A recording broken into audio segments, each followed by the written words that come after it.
नमस्कार दोस्तों, fairy tales में आपका एक बार फिर से बहुत बहुत स्वागत है।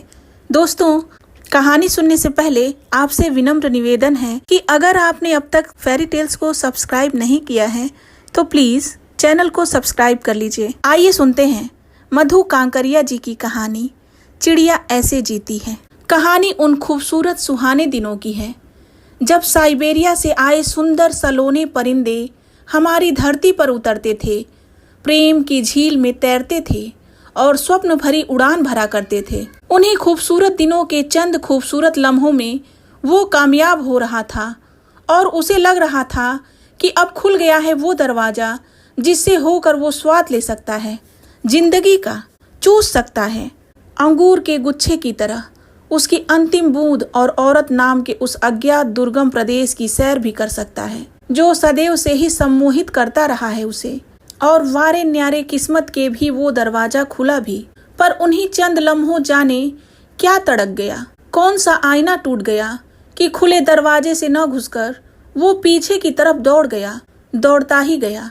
ऐसा क्यों हुआ, क्यों कर हुआ?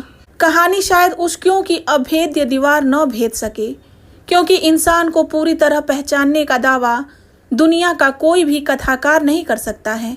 पर ये कहानी है उसी क्यों की, उन्हीं चंद लम्हों की जिसमें उसने अपने को रूपांतरित होते देखा और देखा स्वयं को उस खुले दरवाजे से दूर दूर भागते हुए। और यदि आप दार्शनिक भाषा का प्रयोग करने की इजाजत दें तो कहूँ अपनी मूल सत्ता में वापस लौटते हुए। कहानी की शुरुआत में एक नायक है अखिलेश और है एक नायिका आकांक्षा। कई वर्ष बीत चुके हैं उनकी शादी को, फिर भी वे निसंतान हैं, पर उन्हें कोई गम नहीं है अपने निसंतान होने का, जैसा कि आम दंपत्ति के साथ होता है, क्योंकि दोनों ही सही अर्थों में भाग्यवादी हैं और ये मानते हैं कि जिंदगी में सबको सब कुछ नहीं मिलता है, इसलिए जो नहीं मिला उसके लिए हाय तौबा मचाने से कहीं बेहतर है कि जो मिला उसी का जमकर आस्वादन लिया जाए। इसलिए संतान प्राप्ति के लिए पीर, मौला, पंडित, हकीम या भविष्यवक्ता के चक्कर काटने के बजाय उन्होंने पृथ्वी का चक्कर काटना शुरू कर दिया।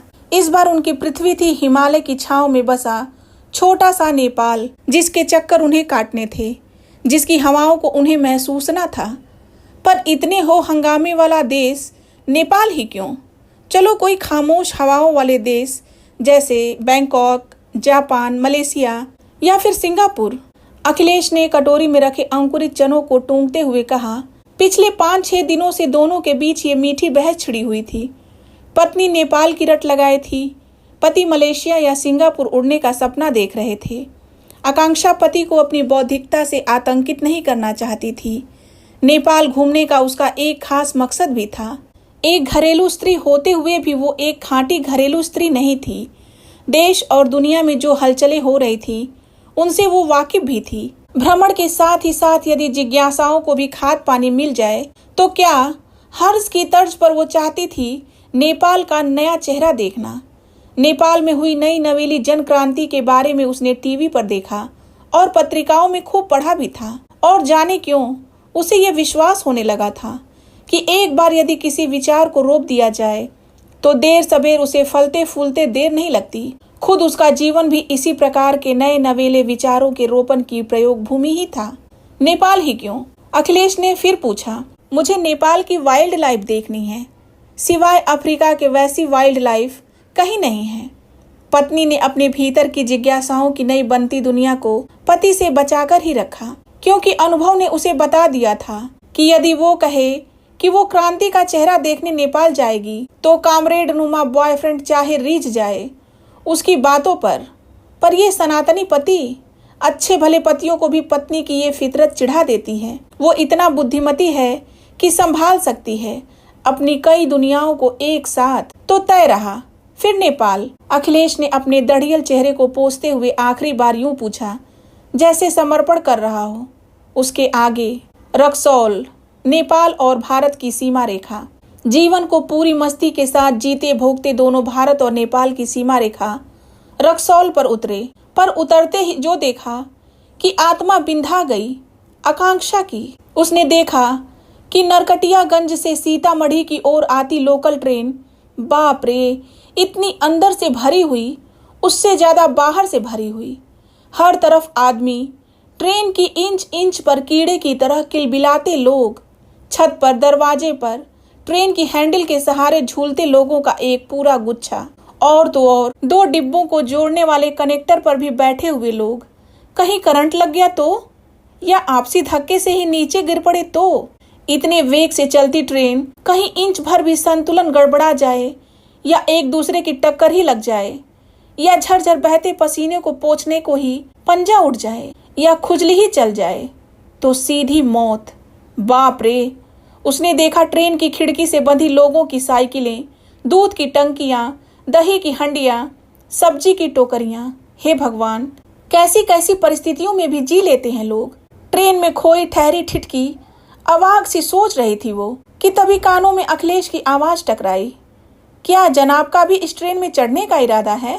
इन्हें देखकर लगता है जैसे ये माँ की कोख से नहीं, ट्रेन की कोख से जन्मे हैं।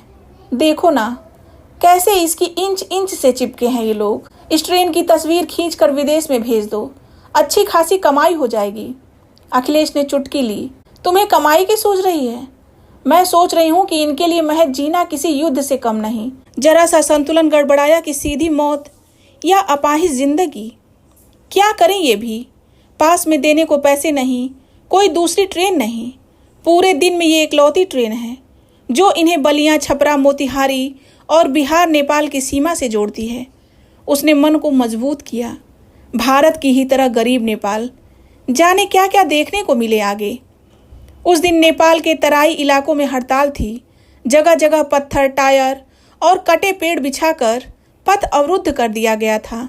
इस कारण उन्हें सीधे रास्ते से नहीं निकलकर पीछे के रास्ते से निकलना पड़ा। एक टूटे और जर्जर पुल को पार कर उन्होंने विदेशी भूमि नेपाल में कदम रखा। अब वे भारत में नहीं, नेपाल में थे, वीरगंज में थे। पर उन्हें न विदेशी भूमि में होने का रोमांच हो रहा था और न ही परिवेश के प्रति कोई चौकन्नापन ही था। सफर बहुत कुछ झारखंड के छोटा नागपुर और पलार अंचलों जैसा था। लोगों के नाक नक्श भी एकदम बिहारी बाबू सरीखे। बीच बीच में इक्का दुक्का मंगोलियन नाक नक्श के गुरंग और भुटिया भी देखने को मिल जाते।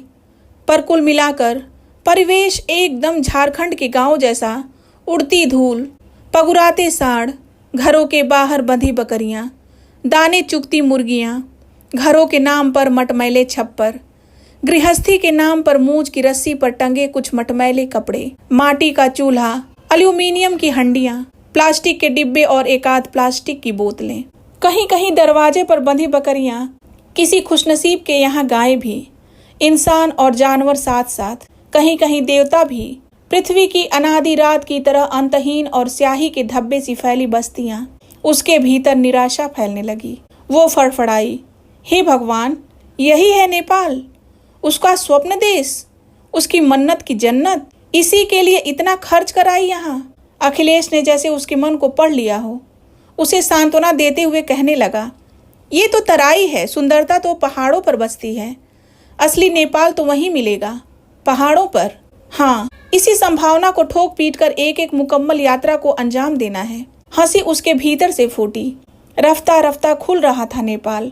आकांक्षा उन स्त्रियों में थी जो अपने वश के कुछ स्पेस को सारी दुनिया से बचा कर रखती हैं, जो न पति का होता है, न घर का, न राम का, न रहीम का, जो सिर्फ उनका अपना होता है। जब जब सुख या दुख के अतिरेक में होती है, वो चुपचाप खिसक जाती है उस बचे हुए स्पेस में और तैरती रहती है दूर दूर तक, भीतर के शांत समुद्र में, और ढूंढती रहती है जिंदगी को, उसके अर्थ को। इन क्षणों में भी उड़ रही है वो उसी शांत समुद्र में। खुलकर छोड़ दिया था उसने अपनी कल्पनाओं को, विचारों को। सुनो, चलोगी माउंटेन फ्लाइट्स? बुद्धा एयरलाइंस आयोजित करती है ऐसी उड़ानें। वहां से हम बर्फ से ढकी हिमालय की चोटियों को, यहाँ तक कि एवरेस्ट को भी देख सकेंगे। वो चुप उज्बक सी काठमांडू के तिब्बती स्टाइल में बने पुराने मंदिरों से निगाह हटा उसकी ओर ताकने लगी। अखिलेश झुंझला पड़ा। कहा, कहाँ खोई रहती हो? तब से पूछ रहा हूँ, चलना है माउंटेन फ्लाइट्स? वो भीतर से बाहर लौटी। क्या कहा? Mountain flights? क्या संभव है ऐसा? पर्वत श्रृंखलाओं के बीच चांदी सी चमकती एवरेस्ट को देखना, अदृश्य को महसूस करना। भावावेश में उसने अखिलेश को वहीं बाहों में भर लिया। हाँ हाँ, क्यों नहीं। कूदते फांदते एक दूसरे में बसंत उगाते वे बुद्धा एयरलाइंस के ऑफिस की ओर बढ़ने लगे। उन्हें पता भी नहीं चला कब उनके उस जादुई हवा महल की हवाएं उड़ती हुई होटल सूर्या के रूम नंबर 110 तक पहुंच गई और ऑक्सीजन की कमी के मारे रामश्रेष्ठ की नींद उड़ गई। हाँ, आकांक्षा को एक आध बार ये जरूर लगा था कि उनके बगल के ही कमरे में ठहरी एक जोड़ी लपलपाती आंखें जब तब कभी रिसेप्शन तो कभी डाइनिंग हॉल में पीछा करती रहती है उसका। करे पीछा, क्यों डरे। वो उस मुहासों भरी निग्रो खोपड़ी से रूम नंबर 110 वाले की कड़े कड़े और खड़े बालों वाली खोपड़ी के चलते उसने मन ही मन उसे निग्रो खोपड़ी नाम दे रखा था। जब तक उसकी गंजी खोपड़ी अखिलेश के हल्के गंजेपन के चलते वो उसे प्यार से गंजी खोपड़ी कहती थी। जब तक उसकी गंजी खोपड़ी है उसके साथ।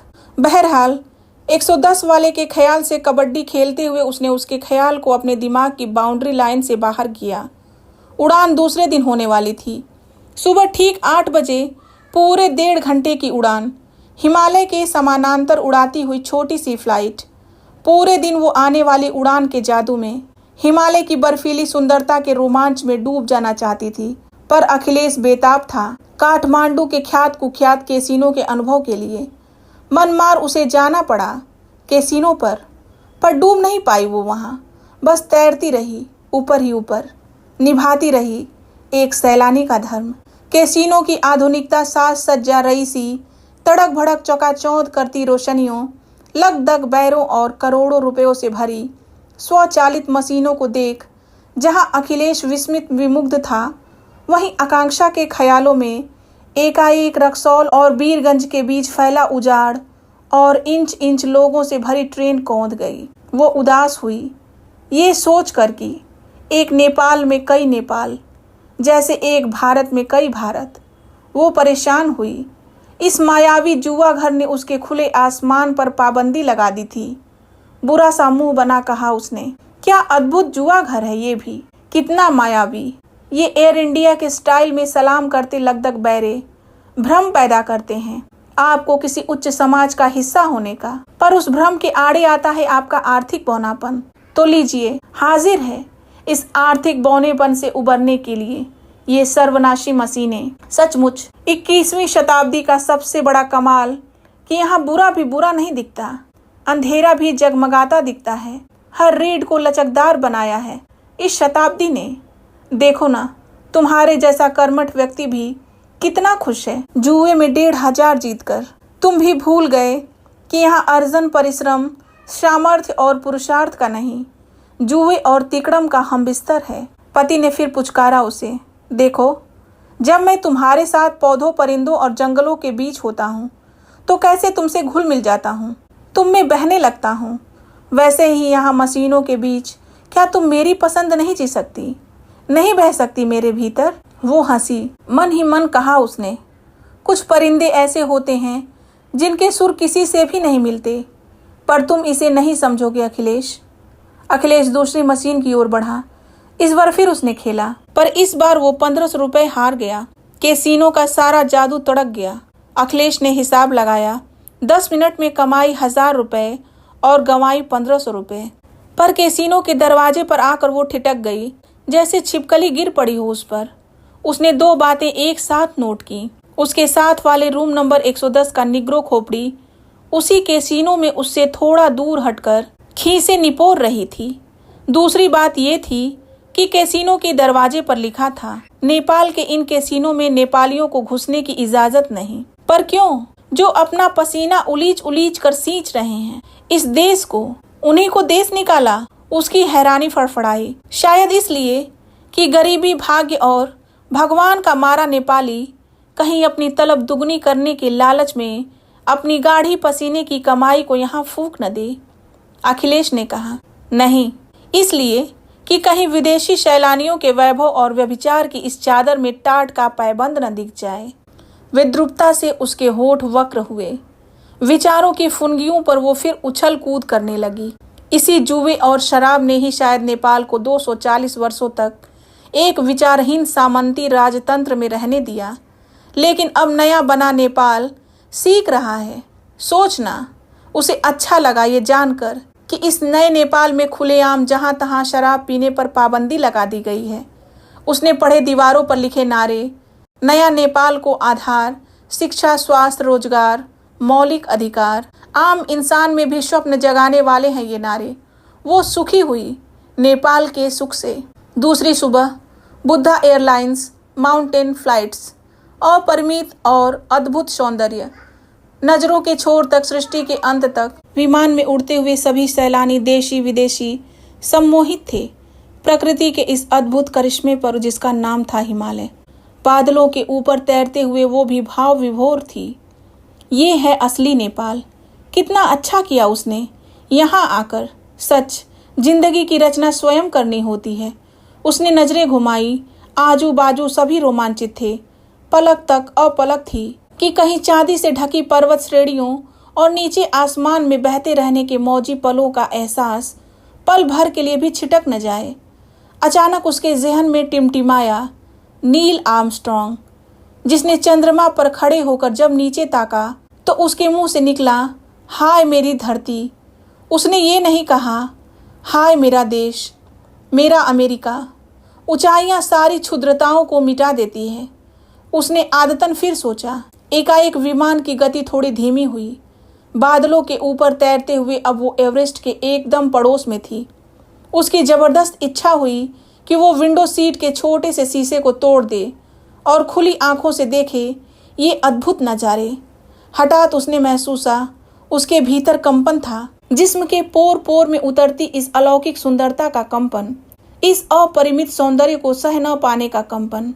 काश इस सुंदरता को बरकरार रख पाने में वो भी दे पाती अपना योगदान, पर कैसे? वो एकाएक उदास हुई ये सोचकर कि अब तक की अपनी जिंदगी में उसने जीवन से लिया ही लिया, वापस कुछ भी लौटा नहीं सकी है। वो अच्छे काम करने का और मनुष्य के काम आने का वरदान हर एक को नहीं मिलता। सोचकर उसने खुद को दिलासा दी और तभी उसकी नज़र दूसरी विंडो सीट पर पड़ी तो वो चौंक गई, जैसे मौजों का उमड़ता हुआ समुद्र एकाएक ठहर गया हो, जैसे आंख में कुछ गड़ गया हो। अरे ये! उसके ठीक सामने वाली विंडो सीट पर, उस विमान में सभी सीटें विंडो सीट थीं, वो बैठा था, वही रूम नंबर 110 का निग्रो खोपड़ी, जो अपनी सीट पर चौथाई कमर टिकाए ऊंट की तरह उचक उचक कर बजाय चांदी के शिखरों को देखने के उसे ही दीदे फाड़ फाड़ ताके जा रहा था। वे लम्हे इतने भरपूर उदात्तता और जीवन का जादू जगाने वाले थे कि उसने उन क्षणों उसके प्रति उठने वाली सारी दुर्भावनाओं, शंकाओं और आशंकाओं को भी देश निकाला दे डाला। उन क्षणों उसकी चेतना के कड़कड़ में सारी इंद्रियों में सौंदर्य भरा था, सिर्फ सौंदर्य। नीचे उतर कर भी नीचे नहीं उतरी, वो ऊपर ही ऊपर उड़ती रही, जाने कितनी देर तक समय के पार ले जाने वाली उन्हीं लम्हों को जीती रही जिन्होंने उसे नीचे आर्मस्ट्रॉन्ग की याद दिला उसकी चेतना को विश्व चेतना का विस्तार दिया। उसने उन मनमौजी पलों को हृदय के तह खाने में भर लेना चाहा, जिससे सूखे दिनों में फिर लौट सके वो वहाँ। अब अगला पड़ाव किधर? क्या? पंख फैला उड़ान भरती उसकी कल्पना को झटका सा लगा। वो झुंझलाई, भीतर से बाहर को हुई। अखिलेश पूछ रहा था उससे, अब कहाँ जाना है? कहीं भी। अनमना सा जवाब। जो अभी अभी अनुभव किया था उसी में जीना चाहती थी वो।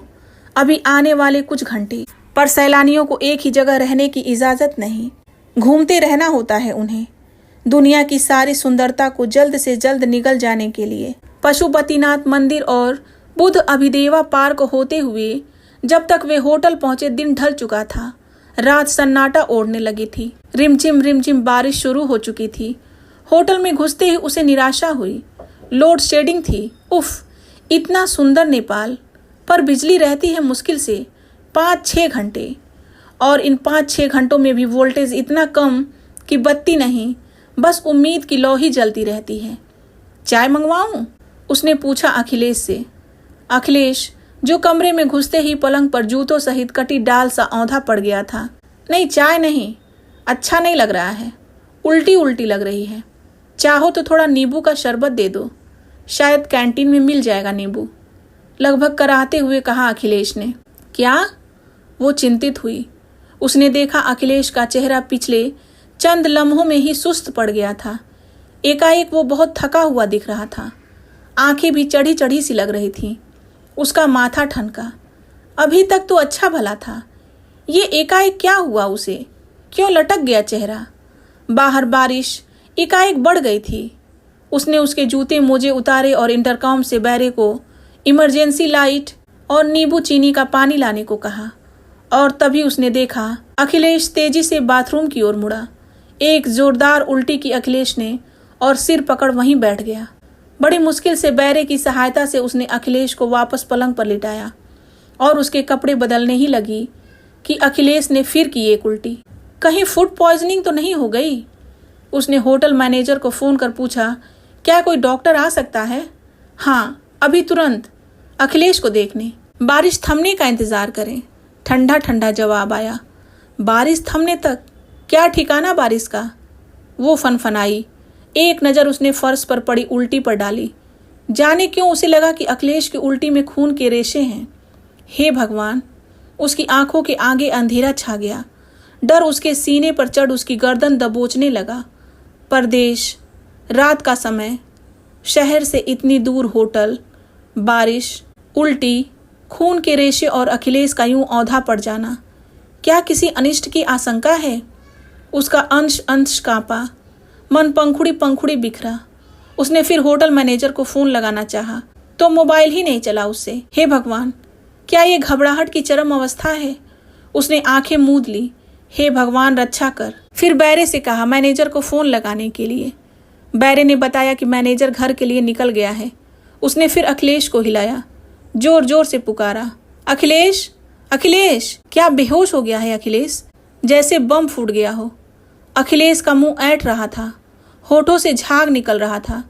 उसने पानी के कुछ छींटे उसके मुंह पर डाले तो मुंह से विचित्र सी आवाज़ें निकलने लगी। वो बहुत डर गई। क्या करे, कहाँ जाए, किससे मांगे सहायता? आसपास प्रायः सभी कमरे बंद थे।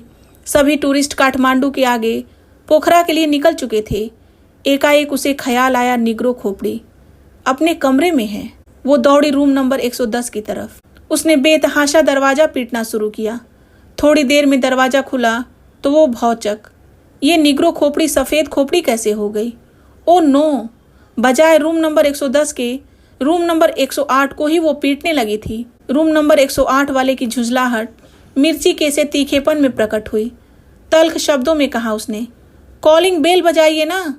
दरवाज़ा पीटने से क्या भीतर वाला जल्दी निकल आएगा? अरे हाँ, उसने कॉलिंग बेल बजाई। पिका पिक पिकॉक। कॉलिंग बेल ने चिड़िया की सी आवाज़ निकाली। उफ, ये जिंदगी भी क्या क्या दिन दिखलाती है। आज उसे उसी के पास दया की, मदद की गुहार लगानी पड़ रही है जो उस पर कामुक नज़र गड़ाए हुए है। पर यह समय ये सब सोचने का नहीं। जैसे भी हो अखिलेश को बचाना है मुझे। पर यह दरवाज़ा क्यों नहीं खुल रहा? एक एक पल एक युग सा बीत रहा था। फिर बजाई उसने बेल। पायजामा और बनियान पहने टेढ़ी मेढ़ी गांठ वाले लट्ठे से दिखते अधेड़ रामश्रेष्ठ ने दरवाज़ा खोला और खोलते ही उसकी आंखें हवा में टंग गई। अविश्वसनीय गुलाबी मादक नशा उस पर छाने लगा था कि आकांक्षा फूट पड़ी। मेरे पति बेहोश पड़े हैं, उनकी उल्टी में खून के रेशे हैं। होटल मैनेजर है नहीं। इतनी घनघोर बारिश में मैं इन्हें कहाँ ले जाऊं? कैसे ले जाऊं? भगवान के लिए मेरे पति को बचा लीजिए। रामश्रेष्ठ जैसे ऐसे ही किसी संयोग की तलाश में था जिससे अपनी उदारता और बहादुरी का सिक्का उस पर जमा सके। इसलिए आंखों ही आंखों से कुदरत की उस कारीगरी का स्वाद लेते हुए झट से बोल पड़ा, घबराइए मत, भगवान सब ठीक करेगा, है ना? और वो तुरंत स्लो मोशन से फास्ट एक्शन में आ गया। अटपटे ढंग से वो तेजी से पीछे मुड़ा, फिर वापस आया। हैंगर पर टंगी टी शर्ट अपने पर डाली, टेबल पर रखे पर्स को जेब के हवाले किया और मोबाइल से कुछ नंबर मिलाने लगा। पहला नंबर उसने कॉल टैक्सी को मिलाया और फिर अपने किसी नेपाली मित्र को। फ़ोन पर नर्सिंग होम का ठिकाना नोट किया। 20 मिनट बाद टैक्सी आई। तब तक भी अखिलेश को होश नहीं आया था। बीच बीच में कुछ अस्फुट सी आवाज़ उसके खुले मुख से लगातार निकल रही थी। किसी प्रकार 2 बैरों की सहायता से अखिलेश को नीचे उतार टैक्सी में लिटाया गया। जैसे ही टैक्सी चली, रामश्रेष्ठ सांत्वना देने लगा आकांक्षा को, देखिए आप चिंता न करें, सब ठीक हो जाएगा। अच्छे नर्सिंग होम का भी पता मैंने लगा लिया है ना? मेरे सोर्स काफ़ी तगड़े हैं, ऐसा करते हैं, एक बार इन्हें पास के ही हॉस्पिटल में ले चलते हैं इमरजेंसी ट्रीटमेंट के लिए, है ना। जड़, निश्चेष्ट और संज्ञा शून्य आकांक्षा आशंका की नोक पर टंगी बिना दुपट्टा और चप्पल पहने ही यंत्रवत टैक्सी में बैठ गई और चुपचाप सुनती रही रामश्रेष्ठ को। अखिलेश को सेरेब्रल हेमरेज का अटैक था। होटल सूर्या के एकदम नजदीक वाले नर्सिंग होम में अल्ट्रासाउंड और सिटी स्कैन की मशीनें नहीं थीं। इस कारण रेजिडेंट डॉक्टर ने सलाह दी कि इन्हें अविलंब काठमांडू के सबसे भरोसेमंद नर्सिंग होम ड्रीम लैंड ले जाएं, जो वहां से करीब 10 किलोमीटर की दूरी पर था। रामश्रेष्ठ ने ताका आकांक्षा की ओर। उसके होठ बुदबुदा रहे थे। जाने किन किन देवी देवताओं की गुहार में लीन, किन किन प्रार्थनाओं में डूब उतरा रही थी वो। स्वयं ही निर्णय लिया उसने, आखिरकार चलो ड्रीम लैंड नर्सिंग होम। आधुनिक उपकरणों से सुसज्जित ड्रीम लैंड नर्सिंग होम दरवाजे के दोनों ओर बोगनबेलिया की लताएं एक दूसरे पर पड़ती गिरती मेहराब सा बना रही थीं, जिसे देख गहन तनाव के उन क्षणों में राहत सी मिली आकांक्षा को। वो टैक्सी से उतरने लगी कि फिर संभाला उसे रामश्रेष्ठ ने। ये टैक्सी सीधा जाएगी इमरजेंसी वार्ड तक, है ना, नाक फुलाते हुए कहा उसने। प्रारंभिक चेकिंग के बाद अखिलेश को आईसीयू में भर्ती कर लिया गया। आधे घंटे के बाद डॉक्टर प्रदीप घिमानी ने मुस्कान बिखेरते हुए दिलासा दी, चिंता की कोई बात नहीं है, हालात नियंत्रण में है, पेशेंट खतरे से बाहर है। यदि थोड़ी और देरी हो जाती तो केस खराब हो सकता था। कल दोपहर को सर्जरी करनी पड़ सकती है। ठीक है, हम दोनों रिसेप्शन में इंतजार करते हैं, कोई आवश्यकता हो तो हमें बुला लीजिएगा, है ना, संतुष्ट होते हुए कहा रामश्रेष्ठ ने। डॉक्टर घिमानी के माथे पर 3 सिलवटें उभरी। रात में पेशेंट को संभालें कि पार्टी को, मुलायम मुलायम शब्दों में कहा उन्होंने। देखिए, कोई फायदा नहीं है। मैं एडवाइस करूंगा कि आप आज रात होटल जाकर आराम कीजिए। दिन भर की भाग दौड़ से पहले ही आप दोनों बेहद थके हुए दिखते हैं। कल संभव है इनका ऑपरेशन भी करना पड़े। अच्छा होगा आज रात आप दोनों आराम कर लें, जिससे कल आप लोग पूरी ताकत और ऊर्जा के साथ मरीज की देखभाल कर सकें। यूं भी हम आपको पेशेंट से सुबह 9 बजे के पहले मिलने नहीं देंगे। न्यूरोलॉजिस्ट डॉक्टर प्रदीप घिमानी ने आकांक्षा के डर और परेशानी से पीले पड़े चेहरे को करुणा से देखते हुए कहा, ठीक है, जैसी आपकी सलाह, है ना। और वे होटल की तरफ लौटती यात्रा। पिछले 7-8 घंटों में पहली बार राहत की सांस ली आकांक्षा ने। डॉक्टरों ने कह दिया है, उन्हें होश आ गया है, हालत नियंत्रण में है। यही क्या कम राहत की बात है उसके लिए। उफ, कितनी तोड़-फोड़ हुई इन 8 घंटों में, कितनी लहूलुहान हुई है वो। जिंदगी भी क्या क्या दिखाती है। कौन सोच सकता था कि उसे उसी लंपट का दरवाजा खटखटाना पड़ेगा, जिसकी आंखों में उमड़ते वासना के ज्वार को खुद देख चुकी थी वो अपनी आंखों से। खैर, जो भी हो, शुक्रगुजार है वो उसकी, जान बचाई है उसने उसके पति की। उसने कनखियों से देखा, ऊँग रहा था वो टैक्सी में।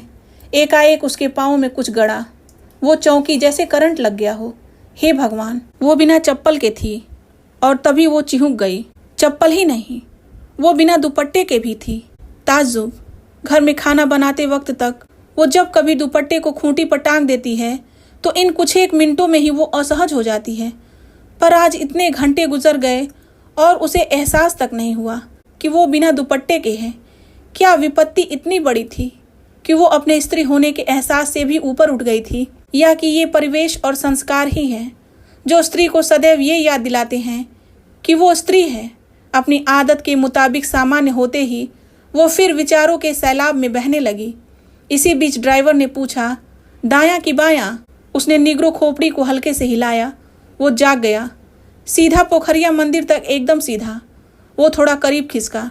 साए साए बोलता सन्नाटा, सरपीली सड़कें, गहराती रात और डरावना अंधेरा। पहली बार एहसास हुआ उसे रोशनी कितनी राहत देती है। सारे अपराध तक के अंधेरे में ही उठाते हैं सिर। उनीदा शहर और 2 मर्दों के बीच अकेली वो, सामंती और मर्दवादी संस्कारों में पला बढ़ा शराबियों का देश नेपाल। ड्राइवर शायद उन दोनों को पति पत्नी समझ रहा था। समझे, कम से कम सुरक्षित तो है वो। यदि खुदा न खास्ता ये निगरो खोपड़ी और ड्राइवर मिल जाए तो खुदा रहम करे। जाने कहाँ पढ़ा था उसने कि दिल्ली की सड़कों पर आधी रात में गुजरती अकेली लड़की का सामूहिक बलात्कार और फिर हत्या। यदि उसे कुछ हो गया तो कौन संभालेगा अखिलेश को। सहमी चिड़िया सी सिकुड़ी वो। फिर भी उसके पोर पोर में सुरसुरी हुई। काले दुपट्टे सा फैला अंधकार चहुं ओर। उसका सर्वांग कांपा कि तभी उसने देखा कि वो उसके थोड़ा और करीब खिसका। आ गया असली रूप में। वह घबराई, ये होटल क्यों नहीं आ रहा? पहाड़ सा गुजरता एक एक पल। डर और आवेग पर काबू पाने के लिए उसने मुट्ठियां भींची, अपने को समझाया सब ठीक होगा। अपनी उंगलियां चटकाई, चट चट।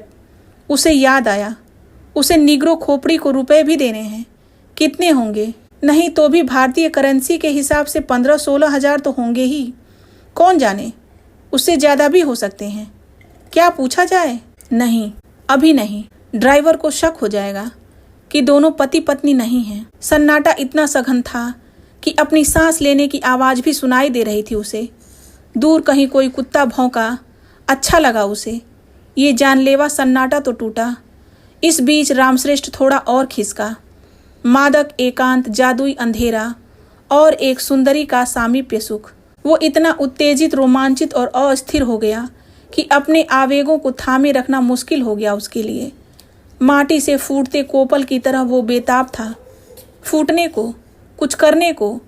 अटपटे ढंग से उसने उसके कंधों पर हाथ रखा और न देखते हुए उसे देखने लगा। कंधों पर हल्का सा दबाव और बढ़ाया और लटपटाते शब्दों में कहने लगा, चिंता मत करो, सब ठीक होगा। उससे भी जब जी न भरा तो थोड़ा और खिसका और उसकी ठंडन स्पंदनहीन निर्जीव हथेलियों को अपनी चौड़ी चकती हथेलियों में चापते हुए कहने लगा, मैं हूं ना। आकांक्षा के सीने पर हथौड़े की तरह पड़ा। उसके मुंह का जायका बिगड़। उफ, ये ठुक ठुक इंतजार और इस निग्रो खोपड़ी का लिजलिजा अपनापन। जानती हूं क्यों कर रहा है ये सब। उसकी वितिषड़ा आशंका, असहजता और तनाव खतरे का निशान छूने लगे। अच्छी खासी ठंड के बावजूद उसने टैक्सी के शीशे ऊपर उठा दिए और खिड़की से बाहर सिर निकाल अपने को टैक्सी की भीतरी दुनिया से असंपृक्त किया। कुछ पल बीते कि वो फिर अधीर और तनावग्रस्त हो गई। उफ, ये होटल क्यों नहीं आ रहा? कहीं ड्राइवर और ये निग्रो खोपड़ी तो नहीं मिल गए? उफ, एक जान 50 जंजाल। एकाएक उस पर आत्मदया का ऐसा दौरा पड़ा कि उसकी आंखें भर आई। तभी उसे नीम अंधेरे में दूर से टिमटिमाता बत्तियों का हल्का सा गुच्छा दिखा। आ गया होटल। वो यूं आश्वस्त हुई जैसे रेगिस्तान में नदी दिख गई हो। Room number 110। रामश्रेष्ठ। भाग दौड़, व्यस्तता और अवसर की कमी के चलते वासना की जो लहर कुछ दब सी गई थी, गहराती रात के जादुई एकांत में वही लहर दूने वेग से उफान मारने लगी है। भीतर वासना जाग गई, नसें खिंचने लगी। इसलिए सो नहीं पा रहा है वो, लड़ रहा है वो काम जनित उस तीव्र उत्तेजना से, अपनी समूची आदिम शक्ति से, पर पछाड़ नहीं पा रहा है वो उसे। आंखें मूंदता है तो आंखों के आगे नाचने लगती है खजुराहों की मूर्तियां, और देखते देखते वे मूर्तियां तब्दील हो जाती हैं कुछ टुकड़े टुकड़े दृश्यों में। ये टुकड़े टुकड़े दृश्य हैं आकांक्षा के। वही उदास, वही चिंतनशील, कहीं सपने जगाती, कहीं ऊपर उठाती, कहीं नीचे गिराती, कहीं साधारण, कहीं असाधारण। लहरें उठ रही हैं रह रह कर। एक ख्याल आ रहा है, एक जा रहा है, बस कुछ कदमों की दूरी। एक हल्का सा धक्का और दुनिया की सर्वश्रेष्ठ सुंदरी, एक खरगोश लड़की उसकी बाहों में। बस जरूरत है थोड़ी हिम्मत की, थोड़ी मर्दानगी की। आधी रात के समुद्र की तरह युवती का उठता गिरता वक्ष उसकी आंखों के आगे हिलोरे ले रहा है, उसे बेकाबू कर रहा है। उफ, असीम संभावनाओं वाली एक रात ढलती जा रही है और नामर्द सा बैठा है वो। यदि आज इस बेशकीमती खजाने को नहीं लपक सका वो, तो कल दुनिया खत्म हो जाएगी। और यदि दुनिया बच भी गई तो दुनिया ये सारी औरतों और सारा सेक्स गायब हो जाएगा। फिर कभी नहीं निकलेगा सूरज उसकी जिंदगी में। जो भी करना है उसे आज ही करना है और इसी वक्त। देखा भी क्या है अभी तक की जिंदगी में? जवान लम्हों के नाम पर खाली घंटा दे धक्का वो उसके दरवाजे पर कहेगा क्या वो? कहने की जरूरत ही नहीं पड़ेगी। युवती समझदार है, खुद ही समझ जाएगी। Rewind rewind. टैक्सी में जब उसने उसकी हथेलियों को अपनी हथेलियों में चाप लिया था तो कहाँ छुड़ाई थी उसने अपनी हथेलियां? यूं भी इस समय वो चिल्ला चिल्ली नहीं करेगी क्योंकि उसे जरूरत है मेरी। होटल के कमरे की वो सितारों भरी रात बेताब थी उसे उड़ाने को। कतरा कतरा हिम्मत बटोरने के लिए वो पेक बनाने लगा कि तभी बजी calling bell. Pick pick peacock. कौन? आधी रात को जाल में कैद परिंदे की तरह उसकी हैरानी फड़फड़ाई। क्या होटल मैनेजर ने पढ़ ली उसकी बदनीयती, इसलिए चला आया चेतावनी देने? लपक कर जो दरवाजा खोला तो जैसे छत टूटकर गिर पड़ी उस पर। वो अवाक, हैरान। ये किस्मत, सामने वो, वाकई वो। उसने आंखें मली। ये हकीकत है या अफसाना? पर आकांक्षा सीधे अंदर घुसी। बिजली जैसे रामश्रेष्ठ को छूते हुए निकल गई। हकलाते हुए किसी प्रकार शब्द उगले उसने। क्या नर्सिंग होम से कुछ खबर आई है? क्या आपके पति को फिर कुछ? नहीं, ऐसा तो कुछ भी नहीं हुआ है।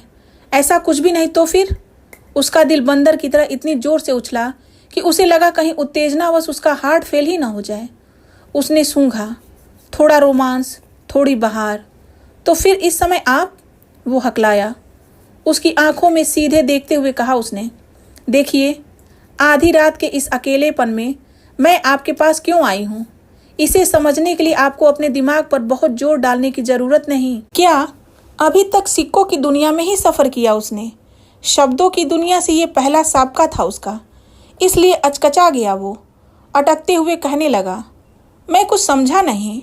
आप मेरा मतलब है कि आपका मतलब क्या है? आकांक्षा जैसे अर्जुन की तरह अपनी मिनिएचर दुनिया से ऊपर उठ गई थी। निर्द्वंद और शांत स्वर में जवाब दिया उसने, मतलब साफ है।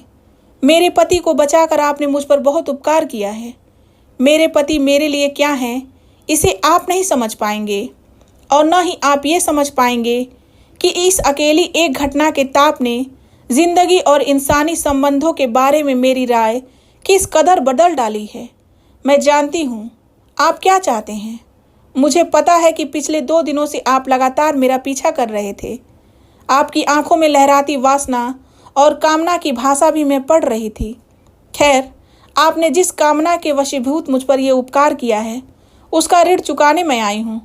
कृतज्ञता के भार से मुझे मुक्ति न भी मिले तो कम से कम यह संतोष तो मेरी पूंजी रहेगा ही कि जिसने मुझे मेरी जिंदगी, मेरी उड़ान मुझे वापस लौटाई, उसकी इच्छा पूर्ति का माध्यम मैं बन पाई, बचा पाई अपने नारित्व को। तो आगे बढ़ो सहयात्री, मैं स्वयं को प्रस्तुत करती हूँ। क्या? आकांक्षा की बातों में कुछ भी बनावटी न था। सब कुछ उतना ही कुदरती था जितना हवा पानी। फिर भी उसे खरोच लगी। उफ, सारे सत्य निर्वस्त्र हुए। तो उसे पता है कि मैं उसका पीछा कर रहा था। वो समझ गई कि किस इच्छा पूर्ति के लिए मैंने बचाया उसके पति को। स्कैनर की तरह पढ़ डाला उसने मेरे मन को। वो क्षण अनंत तक फैल गया। उसे लगा जैसे अनादिकाल से आकांक्षा वैसे ही खड़ी हुई है, खुद को प्रस्तुत करते हुए। स्त्री का ये रूप इतना रहस्यमय, ऐसा भी होता है क्या? उसे काट मार गया। जिंदगी में पहली मर्तबा उसे बौनेपन की अनुभूति हुई, वो भी किसी स्त्री के सामने। जिंदगी में पहली बार शब्द सलाखों की तरह उस पर पड़े। लेकिन युवती का बोलना जारी था, मैं नहीं जानती पाप पुण्य, नैतिकता अनैतिकता, धर्म अधर्म, इन सभी सवालों को मैंने अफीम पिलाकर सुला दिया है। नहीं, इसे तुम क्षण का आवेग भी मत समझना, और न ही मेरे सतीत्व की ही चिंता करना, क्योंकि जो तुम तक जाएगा वो सिर्फ मेरा सरप्लस रहेगा। मेरा मैं मेरे पास सुरक्षित रहेगा। पर तुम शायद इसे नहीं समझोगे, उसने फिर कहा। आगे बढ़ो सहयात्री। रामश्रेष्ठ ने झांका उसकी आंखों में। क्या वहां भी है कामना की कोई लहर? पर उन निसंग और निर्विकार आंखों में पसरा हुआ था वैराग्य, सिर्फ वैराग्य। वो लज्जित हुआ, महालज्जित। उसकी वासना निढाल हुई, जैसे कंधे तोड़ दिए हों किसी ने उसके भीतर कंपन हुआ और एक गहरी उदासी उस पर तारी होने लगी। वो समझ नहीं पाया ऐसा क्यों हुआ, पर ऐसा हुआ। जो औरत कुछ समय पूर्व तक आग की लपट थी, वो एकाएक लुढ़कती ओस की बूंद बन उसे कैसे ठंडा कर गई, वो समझ नहीं पाया। उस औरत के सामने खड़ा रहना दुश्वार हुआ उसके लिए। उसे घुटन होने लगी, जैसे हवाएं रुक गई हों और देह की रेत बिखर गई हो चारों ओर। उसने आहिस्ता से दरवाजा खोला और आकांक्षा से बिना आंखें मिलाए तेजी से बाहर निकल गया, खुलकर सांस लेने के लिए, अपने को बचाने के लिए। दोस्तों, मधु कांकरिया की ये कहानी आपको कैसी लगी? कमेंट बॉक्स में कमेंट जरूर करें। कहानी पूरी सुनने के लिए आपका बहुत बहुत धन्यवाद।